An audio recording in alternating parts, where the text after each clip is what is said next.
হজ এটা হলো কার গোলামি করা, কার সাথে সাক্ষাৎ করা, কার সাথে দেখা করা। হজ করতে দুইটা জিনিস লাগে। কয়টা? দুইটা। নাম্বার 1 সম্পদ লাগে, নাম্বার 2 শরীরের শক্তি লাগে। দুইটা জিনিস লাগে। নামাজ পড়তে শরীরের শক্তি লাগে, সম্পদ লাগে? কথা বলেন, সম্পদ লাগে? রোজা করতে শরীরের শক্তি লাগে, সম্পদ লাগে? কিন্তু হজ করতে দুইটা জিনিস লাগে, এক হলো শরীরের শক্তি, আরেকটা কি? সম্পদ। এই দুইটা জিনিস দিয়ে হজ করতে হয়। তবে ইতিহাসে অনেক তারিখ থেকে ঘটনা পাওয়া যায়, সম্পদ নাই অথচ কাবা ঘরে গিয়ে বসে আছে। এটা সম্পদের বাহাদুরিতে যায় নাই তো, ওইটা আল্লাহরে রাজি করে গেছে। ওর ঘরে গেছে, আল্লাহর ঘরে যাব তো কাকে রাজি করতে হবে?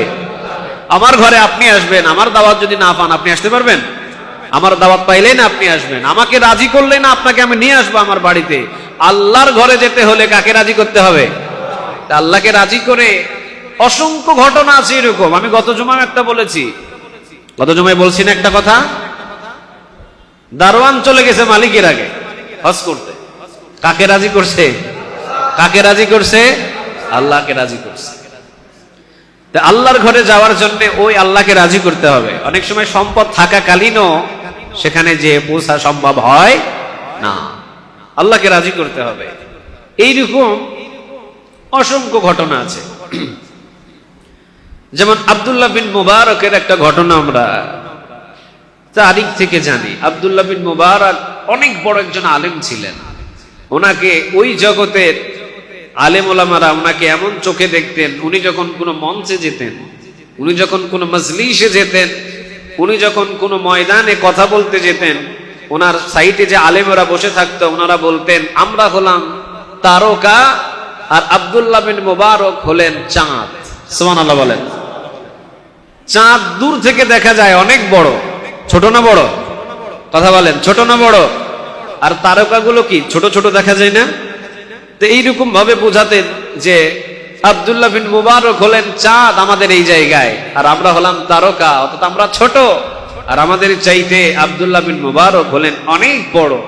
অনেক জবরদস্ত একজন আলেম ছিলেন আব্দুল্লাহ বিন মুবারক। হজ করার জন্য গাট্টি কুট্টা বাইন্ডিং করে রওনা দিয়েছেন।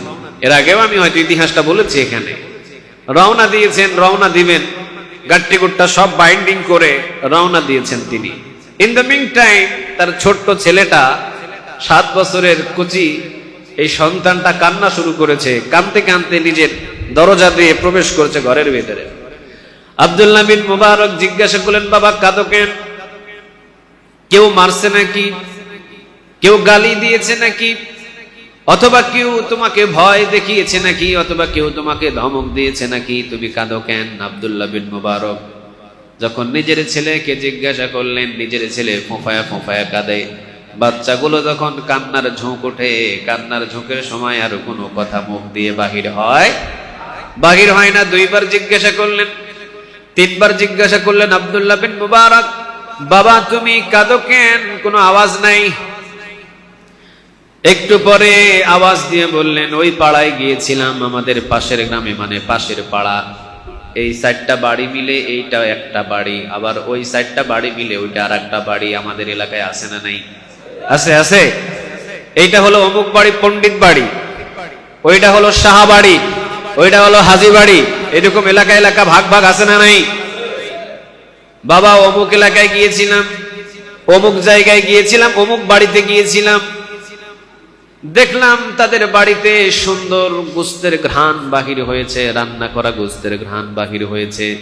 চিন্তা করলাম মনে হয় তাদের বাড়িতে না জানি কোন গোস্ত রান্না হয়েছে। বাড়িতে গেলাম, তাদের বাড়িতে গিয়ে জিজ্ঞাসা করলাম আপনাদের বাড়িতে কি কোনো গোস্ত রান্না হয়েছে? তারা বলল হ্যাঁ। আমি বললাম অন্তত 2টা টুকরা দেন, আপনাদের এই গোস্তের ঘ্রাণ খুব সুন্দর এবং আমার হৃদয় ছুঁয়ে গেছে, এত সুন্দর গোস্তের ঘ্রাণ। অনেক সময় ইলিশ মাছ রান্না করলে ঘ্রাণ বাহির হয়, গোস্ত রান্না করলেও ঘ্রাণ বাহির হয়, ঠিক না ঠিক? রাসূল বলেছেন যদি তুমি গোস্ত রান্ধো, গোস্তের ভিতরে ঝুলটা অন্তত একটু বাড়িয়ে দাও, কারণ ঘ্রাণ যেহেতু তোমার পাশের বাড়ি রিকশাওয়ালার বাড়িতে পৌঁছে গিয়েছে, রিকশাওয়ালার সাথে রিকশাওয়ালার 2টা বাচ্চা ঝোল ধরবে বাবা, আমাদের বাড়িতে কোন দিন গোশত রান্না হবে। যদি এই কথা বলে একজন বাবার জন্য সব চাইতে কষ্টের বিষয়, ঠিক না ব্যাঠিক? রাসূল বললেন, তোমার বাড়িতে যদি ভালো মন্দ রান্না হয়, গোশত রান্না হয়, ঝোলটা একটু বাড়িয়ে দাও। গোশতর কোনো টুকরা পাশের বাড়িতে দিতে হবে না, শুধু ঝোলটা পাশের বাড়িতে পাঠায়া দাও। আরশ থেকে খুশি হয়ে যাবেন তিনি কে? আল্লাহরে রাজি খুশি করার মতো কত রাস্তা আছে। মানুষগুলো চাইবে যে ইয়া রব আর একবার সুযোগ দেন, আর একবার, এইবার গেলে একদম ভালো মানুষ হয়ে যাব, আর জিন্দেগিতে চুরি করব না, আর জিন্দেগিতে ডাকাতি করব না, আর জিন্দেগিতে নামাজ ছাড়ব না। বেশি বেশি এই কথাটা বলবে, আল্লাহ নামাজ ছাড়ব না জীবনে। 5 ওয়াক্ত তো আরো 5 ওয়াক্ত বাড়ায় দেন, 10 ওয়াক্ত দেন, 10 ওয়াক্ত আদায় করবো। আল্লাহ বলেন না, যে প্রথমবারেই পড়ে নাই সে দ্বিতীয়বারে গেলে আর পড়বে না, এই বিশ্বাস নাই আমার। কারণ লং টাইম পর্যন্ত সময় দিয়েছিলাম, 50-60 বছর তো কম সময় না। সুবহানাল্লাহ বলেন। এত লং টাইম তোমাকে আমি সময় দিয়েছিলাম, সুযোগ দিয়েছিলাম। তুমি ডানে তাকাইলে মসজিদ দেখতা, বামে তাকাইলে মসজিদ, চতুর্দিকে আজানের সুর তোমার কানে এসে ধাক্কা লাগতো, কিন্তু নামাজ পড়ো নাই তুমি। চতুর্দিকে আজান তোমার কানে এসে ধাক্কা লাগছে, তুমি নামাজ পড়ো নাই। আর তোমার যদি একা একা দুনিয়ায় এখন পাঠায়, তা আজানই তো নাই, তো তুমি তো আরো ভুলে যাইবা। এত মানুষ নামাজি হওয়ার পরে, তোমাকে এত টাকার পরেও তুমি নামাজ পড়ো নেই, আর তুমি একা একা দুনিয়াতে পাঠাইয়া তুমি আল্লাহর ওলি হয়ে যাবে না? সুযোগ নাই। যাও, হিসাব নিকাশ শেষ, জাহান্নামে চলে যাও।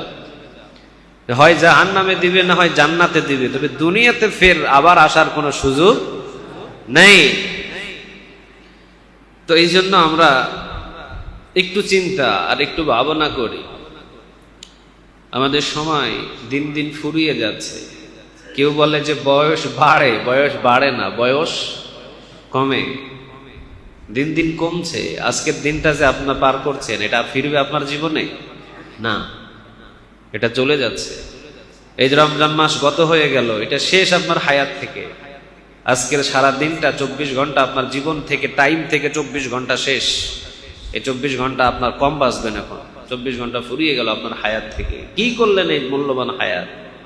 কার পিছনে খাটালেন? কোন জায়গায় গেলেন? কোন বন্ধু বান্ধবের আড্ডায় পড়ে আখিরাতে ভুলে গেলেন? তে আল্লাহ জানে আমাদের সবাইকে একটু বুঝ দান করে, বলেন আমিন। আমাদের বুঝের অভাব, বুঝি সবই, তবে মাননিওয়ালা কম। সবাই জানি মরতে হবে, জানি না? সবাই জানি কিভাবে কবরে শুইতে হয়, কিভাবে কবরে দাফন করা হয়, কিভাবে মাটি চাপা দেওয়া হয়, কিভাবে কি করা হয়, সব জানি। আমারও মরতে হবে, এইটাও জানি, কিন্তু মরে যাব কোন দিন এই চিন্তা মাথায় একদিনও থাকে না। তা আল্লাহ যেন আমাদের একটু বুঝ দান করে আমাদের সরল পথে যাতে চলার তৌফিক দান করে, বলেন আমিন। মৃত্যু সন্নিকটে, একদম নিকটে। আমি যে দোকান থেকে মুদিমাল কিনতাম, গত সপ্তাহের ঘটনা বলছি, আমি যে দোকান থেকে মুদিমাল কিনতাম, মানে মাসিক যে বাজারগুলো সব ওই দোকান থেকে ক্রয় করতাম। লোকটাও ছিল বেশ ভালো, বেশ নামাজি, আল্লাহওয়ালা, খুব ভালো মানুষ ছিল। আমার বয়স থেকে বেশি 10 বছর বড় হবে আমার বয়স থেকে, একদম ইয়াং। তো 40-এর কাছাকাছি ছিল, 40-45-এর কাছাকাছি ছিল ভদ্রলোকের বয়স। তো আমি তার দোকান থেকে মুদিমাল কিনতাম। হঠাৎ করে 2 দিন দোকান বন্ধ। আমার মুদিমালের দরকার, আমি গেলাম, দোকান বন্ধ। পাশের বাইরে জিজ্ঞাসা করলাম, উনি বলছে আমি জানি না, ওর দোকান বন্ধ কি জন্য আমার জানা নাই। আরেক পাশের বাইরে জিজ্ঞাসা করলাম, ভাই আপনি জানেন? আমিও জানি না যে ওর দোকান বন্ধ কি জন্য। কয়েকদিন আগে বৃষ্টি বাদল হইল না, হয়তো বৃষ্টি বাদলের জন্য তার দোকান বন্ধ। আমিও চিন্তা করছি হয়তো বৃষ্টি বাদলের জন্য দোকান বন্ধ। ফের 5 থেকে 6 দিন পরে আবার গেলাম, দেখলাম আবারও দোকান বন্ধ। পাশে দোকানদারে জিজ্ঞাসা করলাম, ভাই ওনার দোকানটা বন্ধ কেন? ওনার দোকানে কিছু আমার লেনদেন আছে। বলতেছে, হুজুর ও তো মারা গেছে। আমি বললাম, কি বলেন? কয়, হ্যাঁ হুজুর, ও মারা গেছে। এখানে যে বাসা নিয়ে থাকতো, পরিবার থাকতো গ্রামের বাড়িতে, ফরিদপুরের দিকে নাকি তার গ্রামের বাড়ি, আর একা ব্যবসা করতো সেখানে, বেসালার বাসা নিয়ে সেই ব্যবসাটা চালাতো।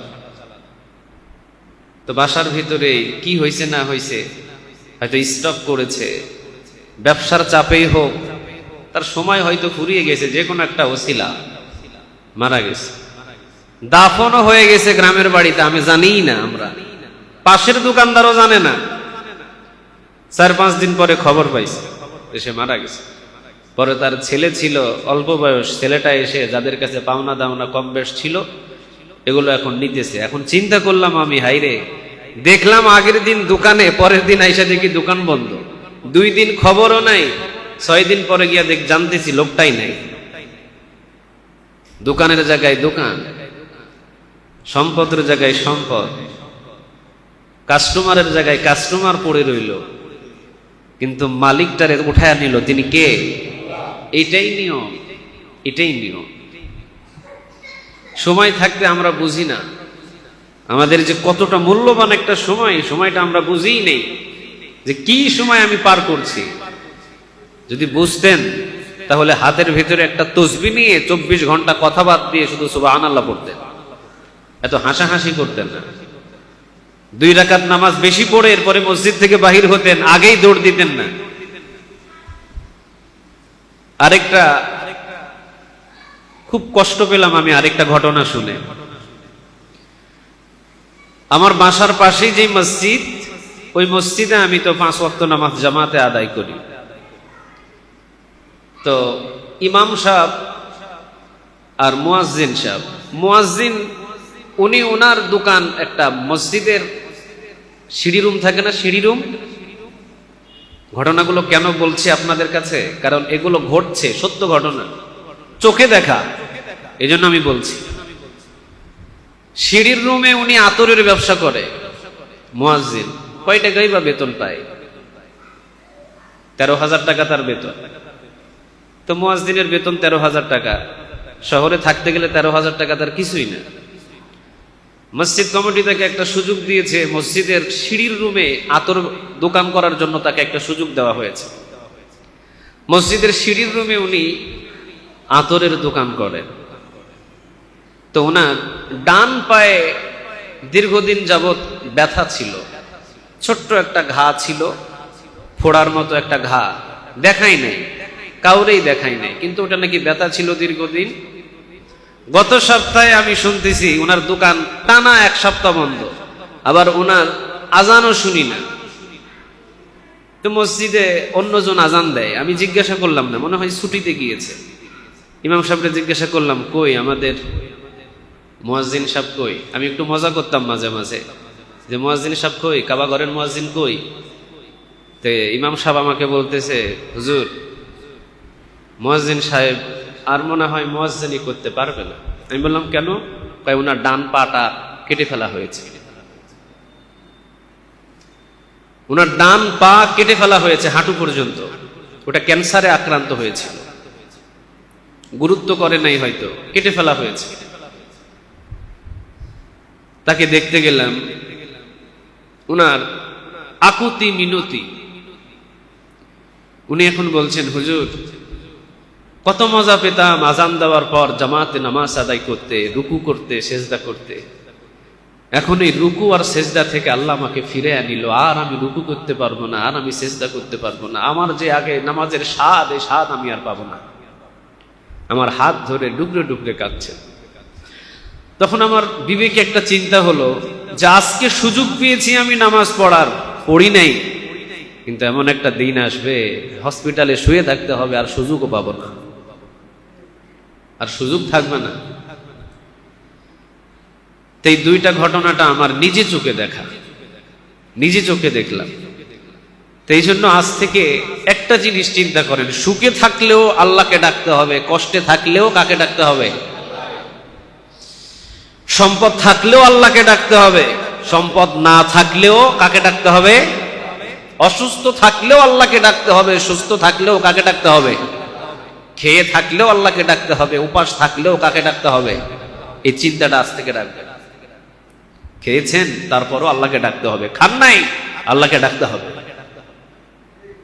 অসুস্থ আছেন, আল্লাহকে ভোলা যাবে না, ডাকতে হবে। সুস্থ আছেন, তারপরেও আল্লাহ রাব্বুল আলামিনকে ভোলা যাবে না, ডাকতে হবে। 3 দিন পর্যন্ত চুলার ভিতরে কোনো আগুন ধরে নাই, এরপরেও আল্লাহকে ডাকতে হবে। পোলাও কোরমাও খেয়েছেন, এরপরেও একজনাকে ডাকতে হবে। তিনি কে? ওনাকে ডাকা ছাড়া কোনো উপায় নেই আমাদের। আছে? কথা বলেন না কেন? আপনাদের কাছে আছে? এই জন্য আপনি সুখে আছেন, তারপরেও আল্লাহকে ডাকতে হবে। দুঃখে আছেন, এরপরেও আল্লাহকে ডাকতে হবে। ব্যবসায় ভালো লাভবান হন, এরপরেও আল্লাহকে ডাকতে হবে। ব্যবসায় যদি লস হয়, এরপরেও আল্লাহকে ডাকতে হবে। সবাইরে ভুলতে পারবেন, কিন্তু একজনাকে ভোলা যাবে না। তিনি কে? মনে থাকবে তো আপনাদের? কতক্ষণ? এই নামাজ পর্যন্ত শুধু, ঠিক না? শুধু জুমার নামাজ পর্যন্ত এতটুকু মনে থাকলেই তো চলে নাকি? বাহিরে যে এত মনে রাখার দরকার নেই। আজকে কর্ম করেছেন, 500 টাকা রোজগার করেছেন, আল্লাহকে ডাকতে হবে। আগামীকাল কর্ম করেন নাই, 5 টাকাও রুজি হয় নাই, এরপরেও আল্লাহকে ডাকতে হবে। সুখে থাকলেও আল্লাহকে ডাকতে হবে, দুঃখে থাকলেও আল্লাহকে ডাকতে হবে। একজনা এসি রুমের ভিতরে সরকারি চাকরি করে, সেও 5 ওয়াক্ত নামাজ পড়ে।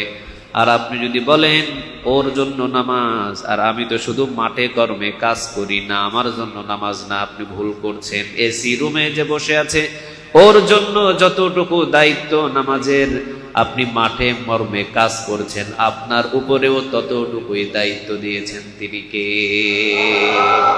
সুবহানাল্লাহ বলেন।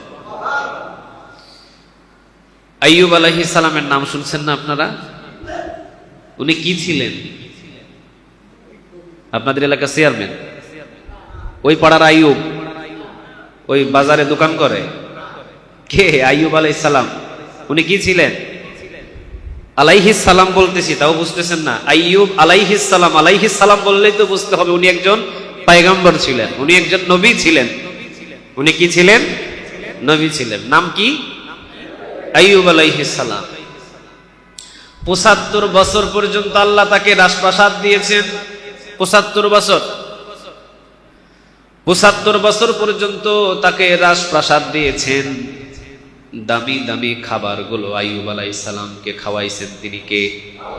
কত বছর? কত বছর মনে করেন? 75 বছর পর্যন্ত, আমার কথা না, 75 বছর পর্যন্ত আল্লাহ রাব্বুল আলামিন আইয়ুব আলাইহিস সালামকে বসে বসে খাওয়ালেন। তাও কি খাবার? রাজপ্রাসাদের খাবার।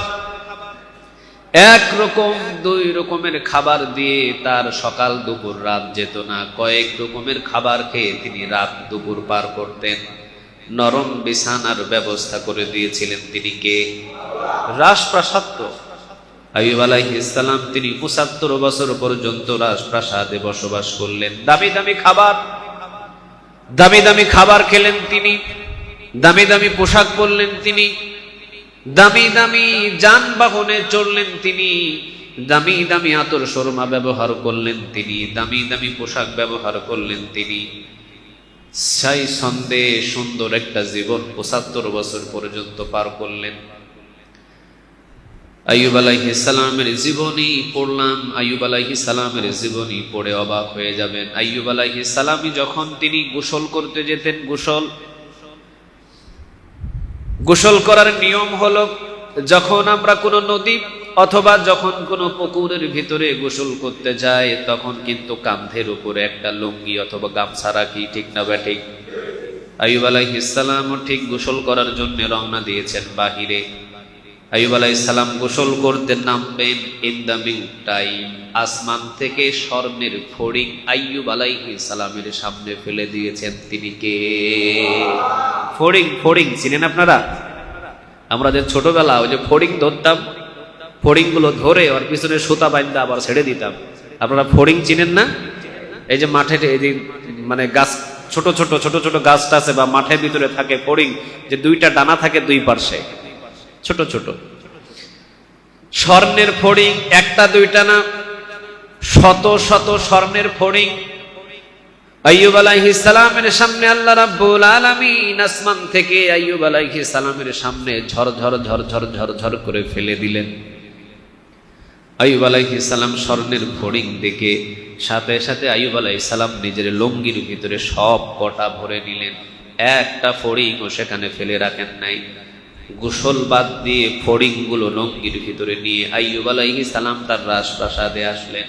আল্লাহ রাব্বুল আলামিন ডাক দিলেন, আইয়ুব, একটা ফড়িং স্বর্ণের তুমি ফালায়া রাখা আসো নাই?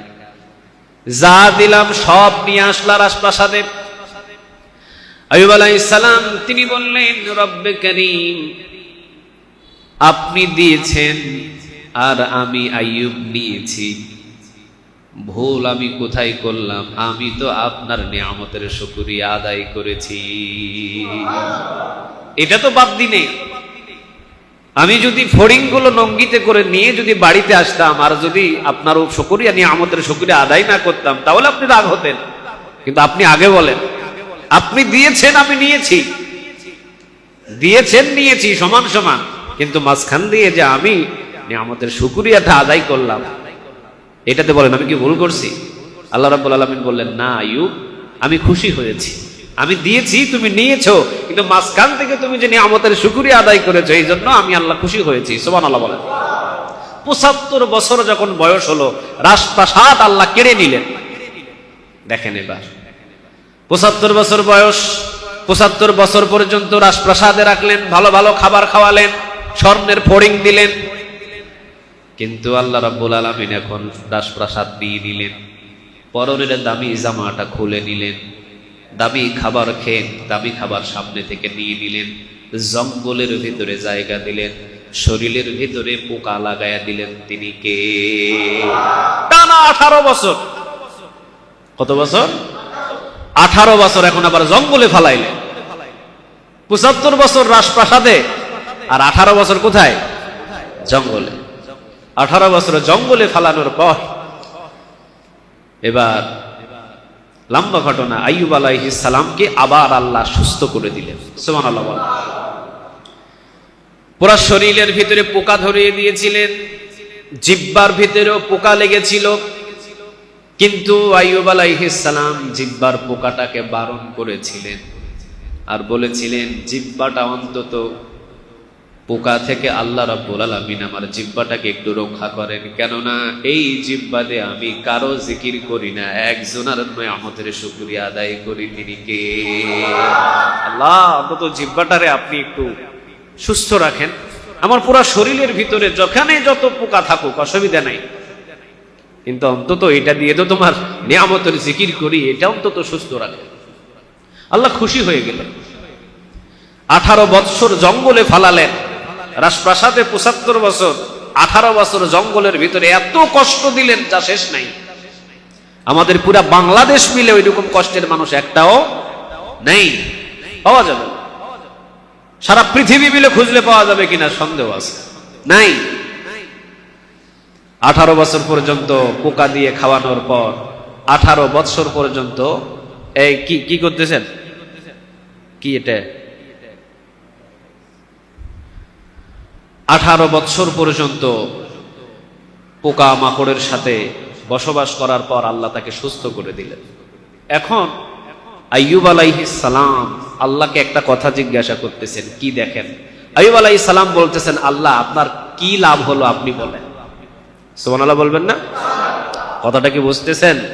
আইয়ুব আলাইহিস সালাম বলতেছে, আল্লাহ, আপনার কি লাভটা হলো কি আমাকে একটু বলতে হবে। কি লাভ পাইলেন আপনি? আপনি কি লাভ পাইলেন? আমাকে ৭৫ বছর রাজপ্রাসাদে রাখলেন, 18 বছর বন জঙ্গলে রাখলেন, কষ্টে রাখলেন, আপনি লাভটা পাইলেন কি? আপনাকে বলতে হবে। আইয়ুব আলাইহিস সালামের প্রশ্নে আল্লাহ রাব্বুল আলামিন বলছেন, আইয়ুব, ৭৫ বছর পর্যন্ত তুমি আমাকে ডেকেছো, ৭৫ বছর পর্যন্ত তুমি আমাকে রাজপ্রাসাদের ভিতরে ডেকেছো। আমি আল্লাহ রাব্বুল আলামিন ওই ডাকে সন্তুষ্ট, ওই ডাকে খুশি ছিলাম। কিন্তু আইয়ুব, 18 বছর যখন আমি তোমাকে জঙ্গলে ফালায়া রাখছি, যখন তুমি কষ্ট পেয়েছো, যখন তুমি দিনের পর দিন রাতের পর রাত দুর্গন্ধের ভিতরে পড়েছিলে, 18 বছর পর্যন্ত তোমার খাবারের টাইম ছিল না, 18 বছর পর্যন্ত তোমার ঘুমের টাইম ছিল না, 18 বছর পর্যন্ত তোমার কোনো দাসী ছিল না, 18 বছর পর্যন্ত তোমার কোনো প্রায় বিবি ছিল না, একজন শুধু বিবি ছিল, বাকি বিবিগুলো একটাও ছিল না। তোমাকে আমি কষ্টের ভিতরে পোকা লাগায় দিলাম শরীরে। 75 বছর তুমি রাজপ্রাসাদে আমি আল্লাহকে ডাকছো। 75 বছরের ডাক আর 18 বছরের কষ্টের ডাক হলো রাত আর দিনের সমান। 75 বছরে তুমি 75 বছরে তুমি সুস্থ, 75 বছরে তুমি ঘরের ভিতরে আরাম এসে ডেকেছো।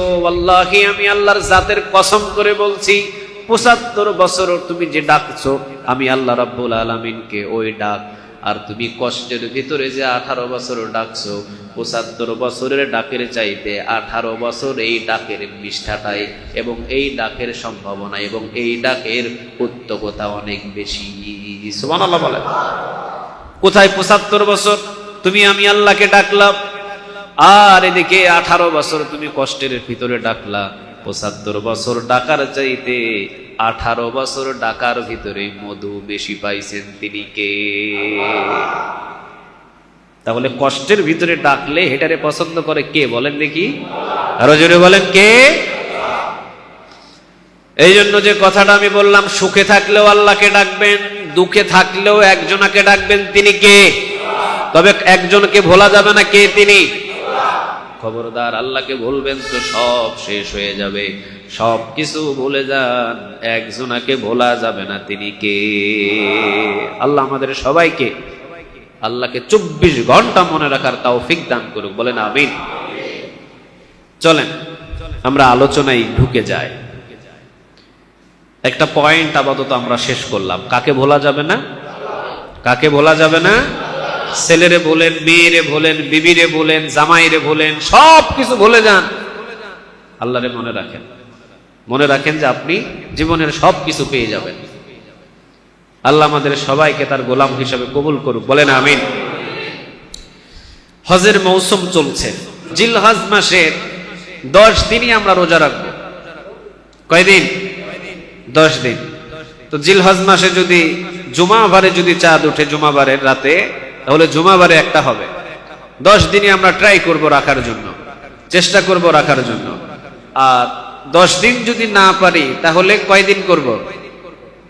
একদিন, সেটা হলো 9 তারিখ। জিলহজ মাসের কত তারিখ? 9 তারিখ। 9 তারিখ। আর আমরা যদি আরো 3টা করি আরো ভালো। যদি 3টা করেন, মাঝে মাঝে যদি 10টার ভিতরে ছেড়ে দেন আরো ভালো, অসুবিধা নেই। কিন্তু অন্তত আমরা আরাফার রোজাটা করব ইনশাআল্লাহ। জুমা যেহেতু আগামী জুমার আগে আমাদের এই 2-3টা প্রস্তুতি আমাদেরকে নিতে হবে, এই জন্য আগেই বলে দিলাম, নখ কাটবো না, চুল কাটবো না, গোপন অঙ্গের পশমগুলো আগে কেটে নিব। জিলহজ চাঁদ উঠলে আর কোনো কিছু কাটা যাবে না। রোজা যারা রাখবেন 10টা, তারা জিলহজের 1ম তারিখ থেকে রোজা রাখা শুরু করবেন। আল্লাহ আমাদের সবাইকে জিলহজের এই শুরুতে 2টা আমল করা তৌফিক দান করুক, বলেন আমিন। হজ এটা হলো কার গোলামি করা? কার সাথে সাক্ষাৎ করা? কার সাথে দেখা করা? হজ করতে 2টা জিনিস লাগে। কয়টা? 2টা। নাম্বার 1 সম্পদ লাগে, নাম্বার 2 শরীরের শক্তি লাগে। 2টা জিনিস লাগে। নামাজ পড়তে শরীরের শক্তি লাগে, সম্পদ লাগে? কথা বলেন, সম্পদ লাগে? রোজা করতে শরীরের শক্তি লাগে, সম্পদ লাগে? কিন্তু হজ করতে 2টা জিনিস লাগে, এক হলো শরীরের শক্তি, আরেকটা কি? সম্পদ। এই 2টা জিনিস দিয়ে হজ করতে হয়। তবে ইতিহাসে অনেক তারিখ থেকে ঘটনা পাওয়া যায়, সম্পদ নাই অথচ কাবা ঘরে গিয়ে বসে আছে। এটা সম্পদের বাহাদুরিতে যায় নাই তো, ওইটা আল্লাহরে রাজি করে গেছে। ওর ঘরে গেছে, আল্লাহর ঘরে যাব তো কাকে রাজি করতে হবে? আমার ঘরে আপনি আসবেন, আমার দাওয়াত যদি না পান আপনি আসতে পারবেন? আমার দাওয়াত পাইলেই না আপনি আসবেন, আমাকে রাজি করলে না আপনাকে আমি নিয়ে আসবো আমার বাড়িতে। আল্লাহর ঘরে যেতে হলে কাকে রাজি করতে হবে? আল্লাহকে রাজি করে অসংখ্য ঘটনা আছে এরকম। আমি গত জুমায় একটা বলেছি, গত জুমায় বলছি না একটা কথা, দারোয়ান চলে গেছে মালিকের আগে হজ করতে। কাকে রাজি করছে? কাকে রাজি করছে? আল্লাহকে রাজি করছে। আল্লাহর ঘরে যাওয়ার জন্য ওই আল্লাহকে রাজি করতে হবে। অনেক সময় সম্পদ থাকাকালীনও সেখানে যে পৌঁছা সম্ভব হয় না। আল্লাহকে রাজি করতে হবে। এইরকম অসংখ্য ঘটনা আছে। যেমন আব্দুল্লাহ বিন মুবারকের একটা ঘটনা আমরা তারিখ থেকে জানি। আব্দুল্লাহ বিন মুবারক অনেক বড় একজন আলেম ছিলেন। ওনাকে ওই জগতের আলেম ওলামারা ওনাকে এমন চোখে দেখতেন, উনি যখন কোনো মঞ্চে যেতেন, উনি যখন কোনো মজলিসে যেতেন, উনি যখন কোনো ময়দানে কথা বলতে যেতেন, ওনার সাইটে যে আলেমরা বসে থাকতো ওনারা বলতেন আমরা হলাম তারকা আর আব্দুল্লাহ বিন মুবারক হলেন চাঁদ। সুবহানাল্লাহ বলেন। চাঁদ দূর থেকে দেখা যায় অনেক বড়, ছোট না বড়? কথা বলেন, ছোট না বড়? আর তারকাগুলো কি ছোট ছোট দেখা যায় না? তো এইরকম ভাবে বোঝাতেন যে আব্দুল্লাহ বিন মুবারক হলেন চাঁদ আমাদের এই জায়গায়, আর আমরা হলাম তারকা, অর্থাৎ আমরা ছোট, আর আমাদের চাইতে আব্দুল্লাহ বিন মুবারক হলেন অনেক বড়। অনেক জবরদস্ত একজন আলেম ছিলেন আব্দুল্লাহ বিন মুবারক। হজ করার জন্য গাট্টি গুট্টা বাইন্ডিং করে রওনা দিয়েছেন। এর আগেও আমি হয়তো ইতিহাসটা বলেছি এখানে। রওনা দিয়েছেন, রওনা দিবেন, গাট্টি গুট্টা সব বাইন্ডিং করে রওনা দিয়েছেন তিনি। ইন দ্য মিন টাইম তার ছোট্ট ছেলেটা 7 বছরের কুচি এই সন্তানটা কান্না শুরু করেছে। কাঁদতে কাঁদতে নিজের দরজা দিয়ে প্রবেশ করছে ঘরের ভিতরে। আব্দুল্লাহ বিন মুবারক জিজ্ঞাসা করলেন বাবা কাঁদো কেন? কেউ মারছে নাকি? কেউ গালি দিয়েছে নাকি? অথবা কেউ তোমাকে ভয় দেখিয়েছে নাকি? অথবা কেউ তোমাকে ধমক দিয়েছে নাকি? তুমি কাঁদো কেন? আব্দুল্লাহ বিন মুবারক যখন নিজের ছেলেকে জিজ্ঞাসা করলেন, নিজের ছেলে ফোঁফায়া ফোঁফায়া কাঁদে। বাচ্চাগুলো যখন কান্নার ঝোঁক ওঠে, কান্নার ঝোঁকের সময় আর কোনো কথা মুখ দিয়ে বাহির হয়? বাহির হয় না। 2 বার জিজ্ঞাসা করলেন, 3 বার জিজ্ঞাসা করলেন আব্দুল্লাহ বিন মুবারক বাবা তুমি কাঁদো কেন? কোনো আওয়াজ নাই। একটু পরে আওয়াজ দিয়ে বললেন ওই পাড়ায় গিয়েছিলাম, আমাদের পাশের গ্রামে, মানে পাশের পাড়া, এই 4টা বাড়ি মিলে এইটা একটা বাড়ি, আবার ওই 4টা বাড়ি মিলে ওইটা আর একটা বাড়ি। আমাদের এলাকায় আছে না নাই? আছে, আছে। এইটা হলো অমুক বাড়ি, পণ্ডিত বাড়ি, ওইটা হলো শাহ বাড়ি, ওইটা হলো হাজি বাড়ি। এরকম এলাকা এলাকা ভাগ ভাগ আছে না নাই? বাবা অমুক এলাকায় গিয়েছিলাম, অমুক জায়গায় গিয়েছিলাম, অমুক বাড়িতে গিয়েছিলাম, দেখলাম তাদের বাড়িতে সুন্দর গোস্তের ঘ্রাণ বাহির হয়েছে, রান্না করা গোস্তের ঘ্রাণ বাহির হয়েছে। চিন্তা করলাম মনে হয় তাদের বাড়িতে না জানি কোন গোস্ত রান্না হয়েছে। বাড়িতে গেলাম, তাদের বাড়িতে গিয়ে জিজ্ঞাসা করলাম আপনাদের বাড়িতে কি কোনো গোস্ত রান্না হয়েছে? তারা বলল হ্যাঁ। আমি বললাম অন্তত 2টা টুকরা দেন, আপনাদের এই গোস্তের ঘ্রাণ খুব সুন্দর এবং আমার হৃদয় ছুঁয়ে গেছে, এত সুন্দর গোস্তের ঘ্রাণ। অনেক সময় ইলিশ মাছ রান্না করলে ঘ্রাণ বাহির হয়, গোস্ত রান্না করলেও ঘ্রাণ বাহির হয়, ঠিক না ঠিক? রাসূল বলেছেন যদি তুমি গোস্ত রান্ধো, গোস্তের ভিতরে ঝুলটা অন্তত একটু বাড়িয়ে দাও, কারণ ঘ্রাণ যেহেতু তোমার পাশের বাড়ি রিকশাওয়ালার বাড়িতে পৌঁছে গিয়েছে, রিকশাওয়ালার সাথে রিকশাওয়ালার 2টা বাচ্চা ঝোল ধরবে, বাবা আমাদের বাড়িতে কোন দিন গোস্ত রান্না হবে। যদি এই কথা বলে একজন বাবার জন্য সব চাইতে কষ্টের বিষয়, ঠিক না ঠিক? রাসূল বললেন তোমার বাড়িতে যদি ভালো মন্দ রান্না হয়, গোস্ত রান্না হয়, ঝোলটা একটু বাড়িয়ে দাও। গোস্তর কোনো টুকরা পাশের বাড়িতে দিতে হবে না, শুধু ঝোলটা পাশের বাড়িতে পাঠায়া দাও, আরশ থেকে খুশি হয়ে যাবেন তিনি কে? আল্লাহরে রাজি খুশি করার মতো কত রাস্তা আছে, অভাব নাই, কিন্তু তালাশ করি না। আব্দুল্লাহ বিন মুবারকের ছেলে 7 বছরের ছোট বাচ্চা, তিনি বললেন আমারে 2টা টুকরা দেন। এবার বলে যে না বাবা তোমাকে দেওয়া যাবে না। আব্দুল্লাহ বিন মুবারকের ছেলে বললেন না আমাকে অন্তত 2টা টুকরা দেন। মহিলা বলছে না তোমার হাতে আমরা দিতে পারবো না, কারণ তুমি হলা আব্দুল্লাহ বিন মুবারকের ছেলে, এই গোস্ত তোমার জন্য দেওয়া সম্ভব নয়। আব্দুল্লাহ বিন মুবারকের ছেলে বললেন না দেন আমাকে 2টা টুকরা দেন, আমি এখানে খাবো, এরপরে আমি বাড়ির দিকে চলে যাব। 2 বার 3 বার যখন বললেন, মহিলাটা তার স্বামীকে ডেকে আনলেন এবং বললেন দেখেন আব্দুল্লাহ বিন মুবারকের ছেলে গোস্ত খাওয়ার জন্য খুব পিড়াপিড়ি শুরু করেছে। তিনিও বোঝালেন বাবা এই গোস্ত তোমার জন্য নয়, এটা আমাদের জন্য, না আমাকে দিতেই হবে। আপনারা খেতে পারবেন, আমি পারবো না কেন? কিন্তু এটার যে একটা হিকমত আছে, হিকমতটা তো তিনি খুলে বলেন নাই। তিনি বলছেন, আব্দুল্লাহ বিন মুবারক, তুমি হলাম আব্দুল্লাহ বিন মুবারকের ছেলে, তোমার জন্য এই গোশত খাওয়াটা ঠিক হবে না বাবা, তুমি বাড়িতে চলে যাও। না, আমাকে দিতেই হবে। এই এক কথা, দুই কথা, তিন কথা বলতে বলতে হাত ধরে টেনে ঘর থেকে বাহির করে দরজাটা লাগিয়ে দিয়েছে। এছাড়া কোনো আর উপায় ছিল না।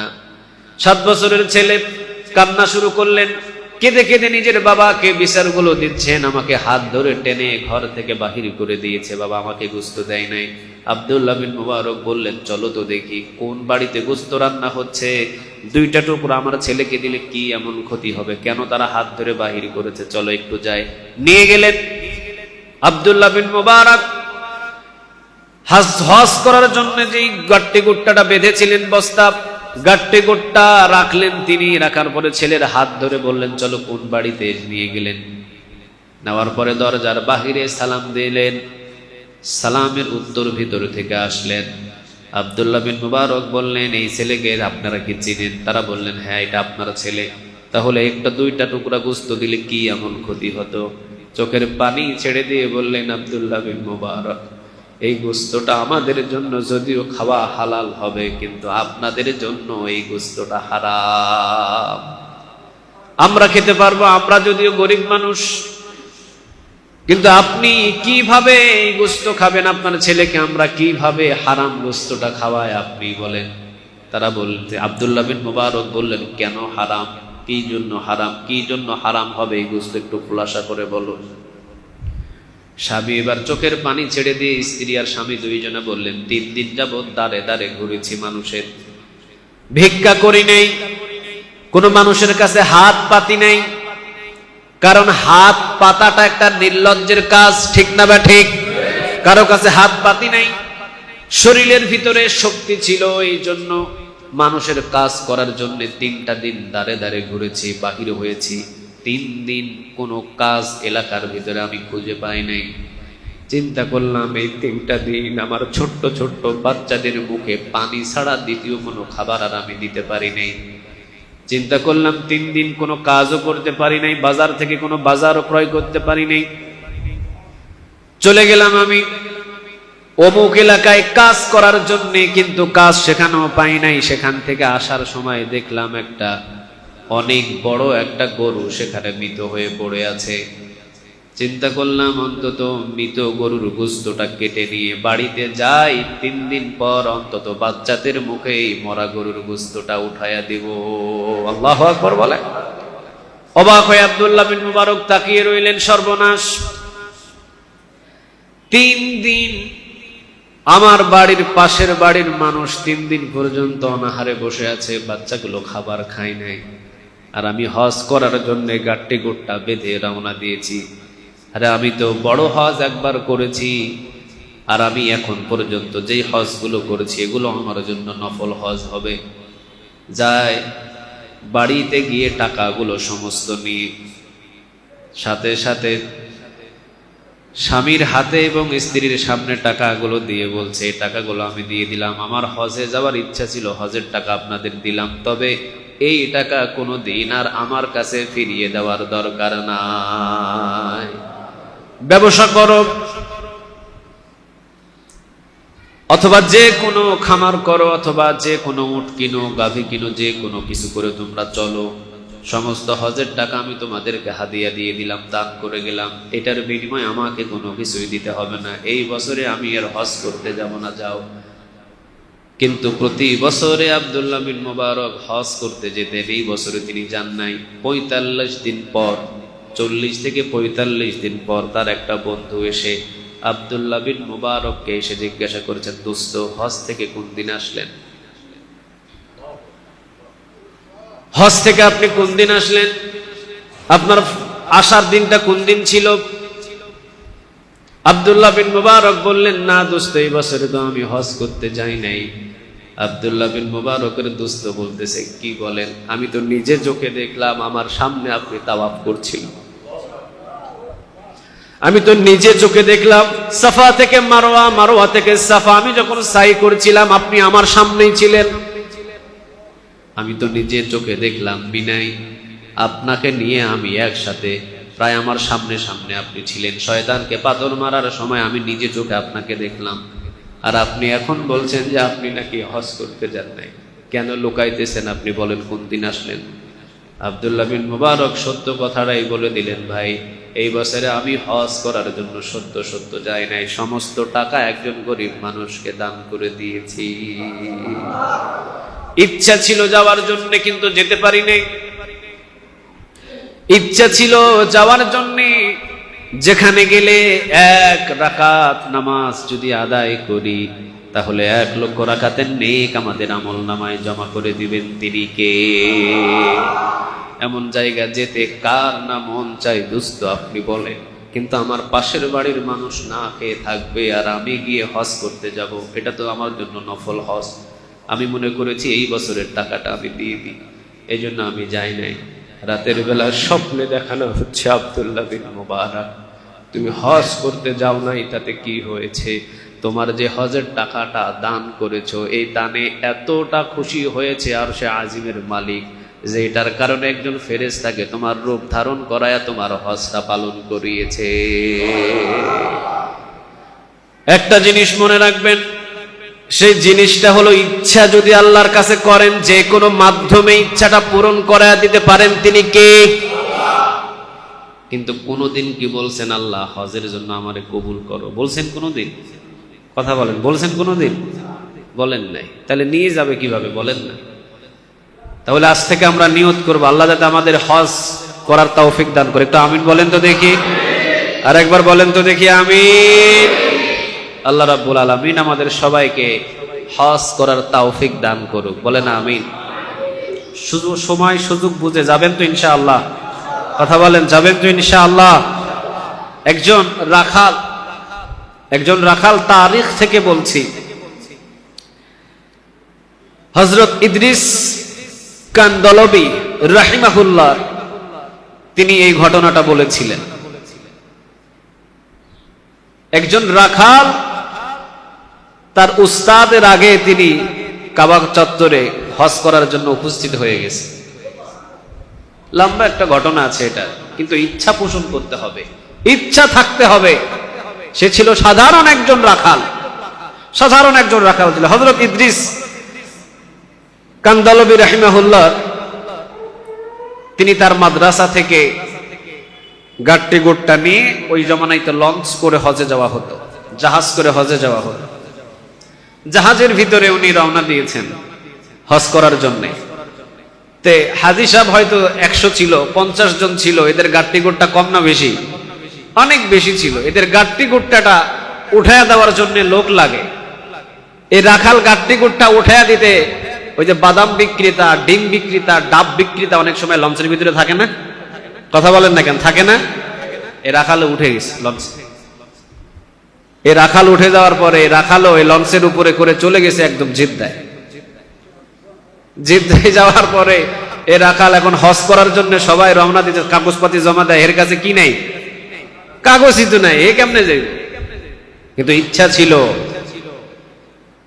ছিল যে আল্লাহ যদি কোনো মাধ্যম দিয়ে আমাকে যদি একবার কবুল করে কাবার চত্বরেতে, জীবনের সবচেয়ে বড় জিনিস আমি পেয়ে যাব। এর চাইতে বড় আশা আর তার ভিতরে ছিল না। এটাই সবচেয়ে বড় আশা ছিল তার। এই জন্য তিনি হাজী সাহেবদের ওই ব্যাগগুলো গুছায়া দেওয়া, হাজী সাহেবদের জন্য একটু রান্না বান্না করে দেওয়া, হাজী সাহেবদের জন্য একটু পাই পরিষ্কার করে দেওয়া, ওদের জামা কাপড় ধুয়ে দেওয়া, সব কাজগুলো করার জন্য উনি লঞ্চে উঠছিলেন। কিন্তু জেদ্দায় গিয়ে যখন হাজী সাহেবরা ঢুকতেছে, উনি চিন্তা করলেন এখান থেকে যাওয়ার মতো কোনো রাস্তা খুঁজে পাওয়া যায় কিনা। মূলত পক্ষে উনি চেষ্টা করে দেখলেন যে না, যাওয়ার কোনো সুযোগ নাই, কাগজপাতি নাই। আরেকজনকে উনি জিজ্ঞাসা করলেন যে এখান থেকে যদি এই সাগরের ভিতরে যদি ঝাঁপ দিয়া কানি ঘুষে যদি কোনো দিকে যাওয়া যায়, সুযোগ আছে কিনা। ওনাকে বলল যদি ঝাঁপ দেন তাহলে জীবন জাগাত শেষ। উনি চিন্তা করলেন জীবন জাগাত শেষ হোক আর থাকুক, কিন্তু রাস্তা আছে কিনা এটা আগে বলেন। বললে হ্যাঁ, রাস্তা একটা আছে, যদি এখান থেকে অন্তত 4 থেকে 5 কিলোমিটার সাঁতরায়া যাইতে পারেন, ওই দিক দিয়ে অন্তত কোনোভাবে সুযোগ বুঝা যাওয়ার একটা সুযোগ আছে, ঝাঁপ দিবেন। দেখতেছেন একটা বাচ্চা একটা মায়ের কুলে খুব কান্নাকাটি করছে। বৃদ্ধ দাদা বৃদ্ধ দাদি দুধ পান করানোর জন্য খুব চেষ্টা করছেন, গাভী থেকে দুধ দুবেন, কিন্তু গাভী থেকে দুধ দুয়ায়া এই আরবিয়ান কান্ট্রির এই আরবের এই বাচ্চাটাকে দুধ খাওয়ানো সম্ভব হচ্ছে না। উনি ওই জেদ্দার ওখানে আর হাজী সাহেবদের সাথে ভিতরে যাইতে পারে নাই। 2 দিন 3 দিন পর্যন্ত এই জেদ্দার ভিতরে উনি ঘুরতেছেন, কাগজ নাই, উনি যাবে কিভাবে, যাওয়ার সুযোগ নাই। উনি দেখতেছে এক বাড়ির ভিতরে একটা বাচ্চা খুব কান্নাকাটি করে, কিন্তু ওই বাচ্চাকে দুধ পান করানোর জন্য গাভী থেকে যে দুধ দুইতে হবে, দুধ দোয়ার মতো ক্ষমতা আরবিয়ান কারো নাই। একটা মগ, ছোট মগ নিয়ে এ টানতেছে, কিন্তু গরু লাথি মারে, গরুর পা যে বাঁধতে হবে এই জ্ঞানটাই তার নাই। এখন উনি চিন্তা করলেন যে অন্তত একটা উপকার করে দিই মানুষটা। কাছে গিয়া, ভাষা তো কিছুই বোঝে না, বলতেছে এই দুধ দোয়ানোর ব্যবস্থাটা আমি ভালো জানি, আমারে দে। ভাষা ইশারা ইঙ্গিতে বলছে ঠিক আছে তাহলে তুমি দাও। এখন উনি বলতেছে একটা রশি নিয়ে আসলেন, শক্ত করে 2টা পা বাঁধলেন, সামনে পিছনে বাঁধার পরে ছোট একটা বাটি দেয়, কয় বাটি না বালতি লই আয়। ছোট বাটি দিয়া কতখানি দুধ দোয়া দিব তোমারে, বালতি লই আয়। এখন আরবিয়ান ওরা বলতেছে যে আমরা 1 বাটি দুধ দুইতে পারি না, তুই বালতি কি করবি? কয় বালতি লই আয়। বালতি আনার পরে 1 বালতি দুধ নামায়া দিছে তাদের। এখন এই আরবিয়ান চিন্তা করছে, কিরে এ তো সাধারণ মানুষ না, এই গরুর ভিতর থেকে এতগুলো দুধ কেমনে বাহির করলো? এখন ও বলতেছে, হয়তো ওর ভাষায় বলছে কোন জায়গা থেকে কি থেকে, এখন সবকিছু সে বলতেছে ইশারা ইঙ্গিতে, আমার একটাই ইচ্ছা, লাব্বাইক আল্লাহুম্মা লাব্বাইক, লাব্বাইক লা শারিকা লাকা লাব্বাইক, ইন্নাল হামদা ওয়ান নি'মাতা লাকা ওয়াল মুলক লা শারিকা। তখন সে বুঝে গেছে হজ করার জন্য খুব আফসোস, কান্নাকাটি করতেছে। আরবিয়ান বলতেছে, আরে আমি তোকে হজ করাইয়া দিব, কোনো অসুবিধা নেই, আমি করাইয়া দিব, তবে আমার সাথে ওয়াদা দিতে হবে যে আমার গরুর খামারে তোকে চাকরি করতে হবে। ও বলতেছে না, আমার ছেলে আছে, আমার মেয়ে আছে, আমার পরিবার আছে, আমার মা আছে, আমার বাবা আছে, আমি ওদেরকে ফালায় আমি এই দেশে থাকতে পারবো না। কয় সব ছেলে মেয়ে মা বাবা সবগুলারে লইয়া আপু এখানে, কোনো অসুবিধা নাই, তবে আমার এই খামারের দায়িত্ব তোকে নিতে হবে। ওই হুজুর বলতেছেন যে আমি এখানে আসার কারণই হলো হজ করার জন্য আসছিলাম, কিন্তু আল্লাহ ফায়সালা করে আমার পুরা পরিবারকে এখন আরবিয়ান কান্ট্রিতে লই আসছে, শুধু এই গরুর দুধ দোয়ানোর মাধ্যম দিয়ে। সুবহানাল্লাহ বলবেন না? তো ইচ্ছা যদি করেন, যে কোনো মাধ্যম দিয়ে পূরণ করতে পারেন, তিনি কে? আরো জোরে বলেন, তিনি কে? যেতে চাইছিলেন একাই, হজ করতে যাবেন, কিন্তু একদিনের জন্য না, একদম গরুর খামানের ম্যানেজার বানায় দিছে, তাকে ফোরম্যান বানায় দিছে, ম্যানেজার। এই বিশাল বড় একটা গরুর খামারের ওকে দায়িত্ব দিয়ে দেওয়া হয়েছে, কারণ ও গরু সম্পর্কে ভালো কিছু বুঝে, এই জন্য সব দায়িত্ব তাকে দেওয়া হয়েছে। তাহলে চাইলে, চাওয়ার মতো যদি চান আল্লাহর কাছে, তাহলে দিতে পারেন একজন, কে? তিনি। তাহলে আমরা একটা নিয়ত করবো, আল্লাহ যাতে যে কোনো মাধ্যমে হোক, আমাদেরকে অন্তত কাবার চত্বরে একবার হলেও যাতে কবুল করে, ইনশাআল্লাহ।